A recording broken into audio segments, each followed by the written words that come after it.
이 시각 국회가 아주 긴박하게 돌아가고 있습니다.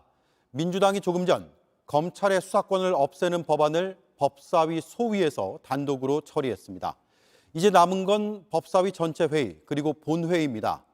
빠르면 내일, 늦어도 금요일에 본회의 표결까지 끝낸다는 게 민주당의 계획입니다. 국민의힘은 필리버스터를 예고한 상태입니다. 바로 국회를 연결해 보겠습니다. 최규진 기자, 조금 전 법사위에서 법안 심사를 마쳤는데 그 결과부터 들어볼까요?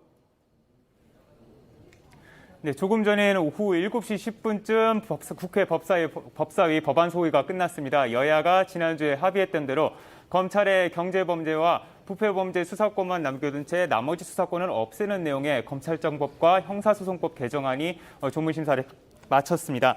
국민의힘은 이에 대해서 강하게 반발했습니다. 민주당은 약 2시간쯤 후에 다시 전체 회의를 열어서 오늘 중으로 법안 처리를 모두 마치겠다는 입장입니다. 네, 여야가 오늘 각자 의원총회까지 열었는데 결국 조금 더 의견을 좁히지 못한 겁니까?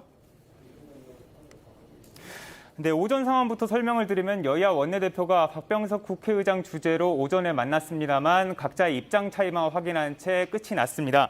이후에 오후에 민주당과 국민의힘은 각각 의원총회를 열었는데요. 각 당 원내대표의 발언을 한번 직접 들어보시죠.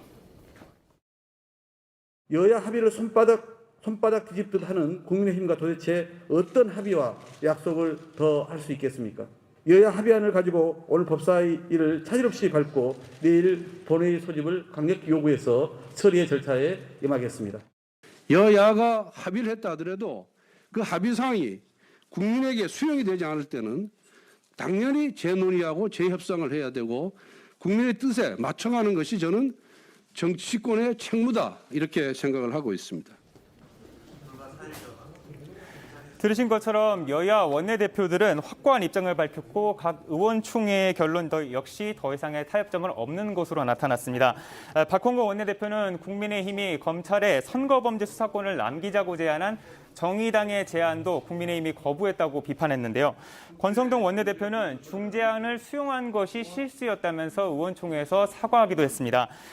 권 원내대표는 이후 박 의장을 다시 찾아갔는데 면담을 마친 뒤에 박 의장이 민주당이나 국민의힘의 서로 입장 차이가 명확하기 때문에 더 이상의 중재 노력은 무의로 끝날 것 같다, 즉 소용이 없을 것 같다는 취지의 말을 했다고 전했습니다. 네, 법사위의 전체 회의가 한 9시쯤 예상이 되는데 그때 법안이 의결이 되면 내일이라도 국회 본회의에서 처리를 할 수 있는 겁니까? 민주당은 이르면 내일, 그러니까 늦어도 금요일 29일까지는 국회 본회의에서 법안을 의결하겠다는 방침입니다. 문재인 대통령이 주재하는 5월 3일, 그러니까 마지막 국무회의에서 법안을 공포해야 한다는 건데요. 다만 여야 간의 의사일정 합의가 안 될 경우에는 박병석 국회의장이 법안을 직권상정해서 본회의에 올려야 합니다. 이에 대해서 민주당은 박 의장이 좌고우면하지 말고 당장 27일 내일이라도 본회의를 열어서 법안을 통과시켜야 한다고 주장하고 있는데요. 국민의힘은 본회의에 법안이 오른다면 무제한 토론을 통한 의사 진행 방해, 즉 필리버스터를 통해서라도 통과를 저지한다는 입장입니다. 네, 오늘 밤까지 국회 상황이 계속 긴박해질 것 같습니다. 최규진 기자였습니다.